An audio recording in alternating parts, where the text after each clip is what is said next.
Este segmento es un segmento verdaderamente internacional, porque no solamente vamos a hablar de Cuba y las reuniones que comienzan el viernes o que se reinician el viernes entre Cuba y los Estados Unidos, sino también lo que está ocurriendo entre Estados Unidos y Venezuela y Colombia. O sea, todo una ensalada política con varios ingredientes, con varios aderezos.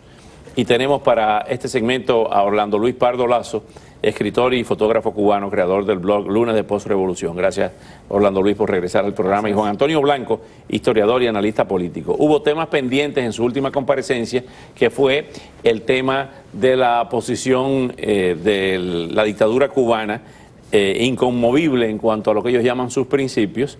En esos días, Machado Ventura mandó a hablar inglés a los jóvenes cubanos. Pero ahora se reinicia el próximo viernes esta reunión entre La Habana y Washington. ¿Cómo ven ustedes esta reunión del próximo viernes, este reinicio? Bueno, Oscar, verdaderamente te tengo que decir que cubierta bajo un manto de secretismo, que es el estilo en que se han llevado estas negociaciones que culminaron el 17 de diciembre y también el estilo post-17 de diciembre. O sea, mucha expectativa. Creo que en La Habana no va a ocurrir nada a ojos vistas el viernes.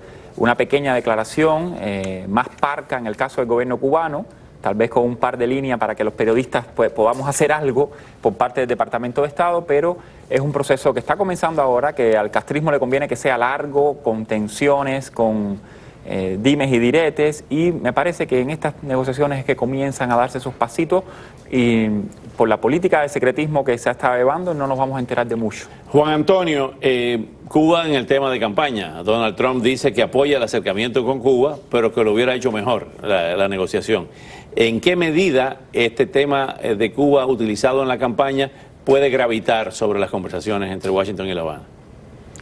No creo que una declaración de Donald Trump vaya a gravitar en la inmediata conversación esta que va a haber, pero sí va a gravitar la campaña en general. O sea, la declaración que él acaba de hacer es demasiado fresca, demasiado inmediata, es de Donald Trump, que también es un personaje muy excepcional y no creo que vaya a tener un peso en esas conversaciones. Pero lo que sí es cierto es que el tema de Cuba ha entrado en la campaña, y el tema de Cuba, cuando entra en la campaña, puede igual ir hacia un destino que ir hacia otro destino. O sea, la idea de que favorece a La Habana meter el tema en la campaña es equivocada, porque en la medida en que el tema entra, entonces queda bajo el análisis de los rayos X, de que todo el mundo, cada cual desde su posición, va a desmenuzarlo y va a sacar los pros y los contras que ha tenido todo esto, y hay que ver cuál es el balance de eso. No creo que vaya a ser positivo. En medio de todo esto se complica el panorama regional. La Habana sirviendo de sede en unas negociaciones larguísimas entre primero el ELN y después la FARC con el gobierno ahora de Juan Manuel Santos. El gobierno de Nicolás Maduro subiendo la parada, como dicen ustedes los cubanos, con relación al gobierno de Santos en una crisis fronteriza muy complicada y que nunca se sabe el desenlace.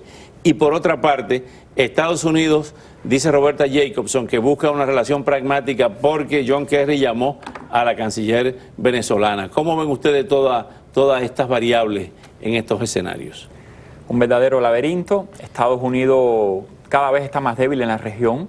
Estados Unidos no es que está haciendo un gesto de concordia para tratar de negociar. Yo creo que no le queda más remedio que llamar por teléfono, llamar a Raúl Castro, llamar a la canciller venezolana, llamar a todo el mundo, pedirle que se sienten a hablar, pedirle que no traten mal a los inmigrantes, pedirle que no repriman a los disidentes cubanos, pedirle que no violen los derechos humanos. Que amancen a Maduro con la cuestión fronteriza. Está la situación en Ecuador, en Bolivia, donde hay un desastroso para la libertad de expresión. Entonces, bueno, eso es lo que hace el secretario de Estado, John Kerry, ¿no? Trata de sentar y ver si se puede llegar a algo, porque no tiene alternativa. Estados Unidos, en el traspatio de los Estados Unidos, que es América Latina, no tiene otra alternativa que ver si alguien quiere hablar con el secretario de Estado. ¿Cuál sería la posición de La Habana en el caso venezolano y en el caso de esas crisis regionales, en un momento que está sentado negociando con Estados Unidos? Bueno, La Habana tiene una posición inequívoca al lado del gobierno de Maduro, porque el gobierno, a fin de cuentas, Venezuela se ha convertido en una pseudo neocolonia del régimen castrista. Perdóname que no te quiero interrumpir. En el caso ese sí, pero me refiero en el contexto de la crisis con Colombia, que cómo va a jugar La Habana ahí, porque La Habana está siendo facilitadora de unas negociaciones con la FARC. Sí, eso depende de cómo uno analice cuál es el objetivo de La Habana al haber amparado eso y haberlo aupado. Para mucha gente se ha convertido en una asunción, un presupuesto válido, el decir que eso es una buena acción de La Habana y que eso demuestra la nueva etapa que ha entrado La Habana, constructiva, etcétera. Desde mi punto de vista hay que recordar el momento en que eso ocurre. El momento en que eso ocurre, la guerrilla está siendo acorralada por el gobierno colombiano. Y en el momento que eso ocurre, el ejército de Colombia está golpeando fuera de sus fronteras, dentro de Ecuador e incluso dentro del sur de Venezuela, las bases de los guerrilleros. En esa perspectiva, una escalada del conflicto que se convirtiera en directa entre el ejército de Venezuela y el ejército de Colombia, el ejército de Venezuela la iba a perder de a calle, porque el ejército de Venezuela tiene más fogueo, más capacidad. El de Colombia. Perdón, el de Colombia tiene más fogueo, más capacidad. Está peleando desde el año 48. Más toda la tecnología que le han montado ahí los Estados Unidos, etcétera. Ante esa perspectiva, a mí la intuición lo que me da es que La Habana tiene interés en paralizar esa ofensiva contra el ejército, contra los guerrilleros, en protegerlos, en llevarlos a un ámbito en que puedan ganar tiempo y ganar de nuevo, recuperarse, reorganizarse, en el que se desescale la tensión entre Venezuela y Colombia para proteger a Chávez en aquel momento. Y eso es lo que ha venido funcionando. O sea, eso, lo que se veía como una ruptura del apoyo de La Habana, la guerrilla, los movimientos, esto en realidad es una continuación de esa línea, pero con otros medios, porque lo que están haciendo era protegiéndolo por medio de la política, cuando en el terreno militar no podían sostenerse.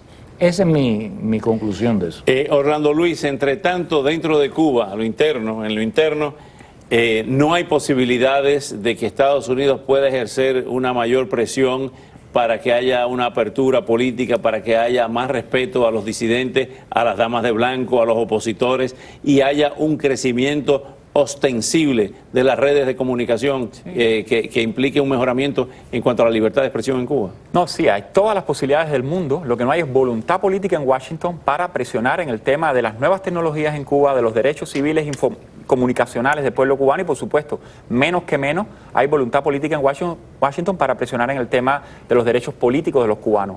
Nos vamos a tener que comer el Partido Comunista por Constitución cubana, hasta que el pueblo cubano no se movilice en una iniciativa ciudadana masiva, sea civil, legal o sea en las calles, nos los vamos a tener que comer, porque en este momento Washington le está dando la bendición, está dando la bendición a un modelo de gobernabilidad que asegura y de alguna forma gerencia la violencia, los conflictos, los populismos en la región. Cuba, el régimen se está convirtiendo en el cancerbero que puede hacer lo que ya Washington no puede hacer en América. Acaba de hacer un gesto apostólico, sí, Orlando Luis, y precisamente el Papa, sí, llega a Cuba y llega a Estados Unidos. ¿Cómo se lee esa doble visita de su santidad? Bueno, que fue un facilitador en el deshielo de las relaciones. Más bien más que promotor, el Papa se le solicitó por parte del cardenal, parece que el cardenal fue el cardenal Ortega fue el que tuvo una gestión activa para tratar de involucrar al Vaticano en las gestiones, y bueno, después que las gestiones le salieron de la manera en que ellos esperaban, pues entonces, lógicamente, cogió más crédito. No es que en aquel momento tuviera tanto peso, incluso ellos al principio desmintieron que realmente el Vaticano hubiera tenido tanto peso en las negociaciones.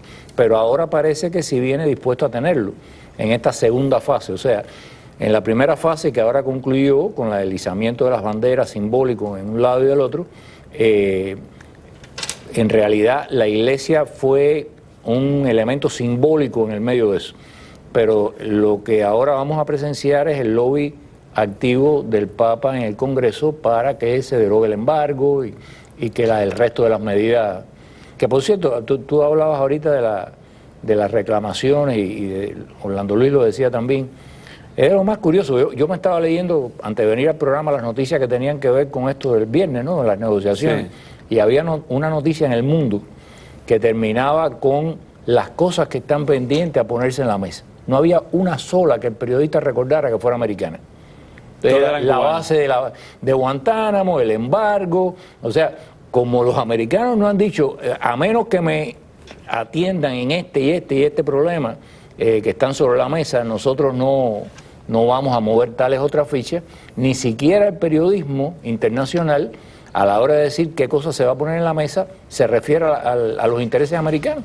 Porque como decía Orlando Luis, el interés es simplemente, bueno, valerse de este régimen. Entre tanto, como colofón, parece que los cubanos adentro se siguen riendo de los peces de colores, no creen ni en el hada madrina y están llegando por montones. 31.000 desde octubre hasta julio. Es la cifra que aparece en la tarde de hoy. 31.000 cubanos han llegado a los Estados Unidos. Gracias a usted. La nación balcanizándose. Gracias por venir nuevamente. Al volver, la camarógrafa húngara que pateaba a los refugiados sirios podría ir a la cárcel hasta 5 años. La crisis migratoria continúa en Europa. Mírala ahí, esa abusadora.